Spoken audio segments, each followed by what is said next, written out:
सिंधुदुर्गात महिलांच्या सुरक्षेचा प्रश्न ऐरणीवर। पोलीस कक्षामध्ये पोलीस कर्मचारीच नाही तर टीव्ही 9 मराठीचा रिॲलिटी चेक। बस स्थानकात मोठी गर्दी असताना पोलीस नसल्याने सुरक्षेचा प्रश्न ऐरणीवर। महाराष्ट्रात नावी ॲपचा नवा घोटाळा। धाराशिव जिल्ह्यातील ढोकी गाव घोटाळ्याचं सेंटर पॉइंट। मोबाईल रिचार्ज ऑफरचं आमिष दाखवत अनेकांची फसवणूक। अलिबाग एसटी बस स्थानकाजवळ बसची दुचाकीला धडक। धडकेत दुचाकीस्वार जागीच ठार। घटनेमुळे ग्रामस्थ संतापले।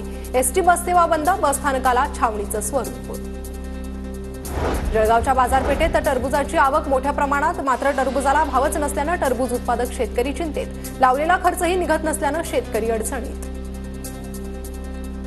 गोंदियात वसुली प्रकरणी पोलीस अधिकाऱ्यासह पोलीस शिपाई निलंबित। आरोपीकडून वसुली भोवली। रामनगर पोलीस ठाण्यातील प्रकरण। या प्रकरणी सुमेध खोपीकर आणि पोशी प्रवीण यांचं निलंबन। परभणीत ट्रॅक्टरच्या 2 ट्रॉलीद्वारे सर्रास ऊसाची वाहतूक, त्यामुळे अपघातांची संख्या वाढली। वाहतूक विभागाचं मात्र दुर्लक्ष। डबल ट्रॉलीतून वाहतुकीस सध्या बंदीची मागणी। नाशकात सीसीटीव्हीचं जाळं घट्ट करण्यासाठी मुंबईतून मदत। जवाहरलाल नेहरू बंदर प्राधिकरणानं 50 लाखांच्या सीएसआर निधीला मंजुरी। लवकरच सीसीटीव्ही बसवण्याचं काम हाती घेणार। साताऱ्यात कराड उत्तरमधील 33 पुनर्वसित गावांच्या सरपंच उपसरपंच गावातील प्रमुख ग्रामस्थांची बैठक। यावेळी काही गावांच्या विकासासंदर्भात चर्चा।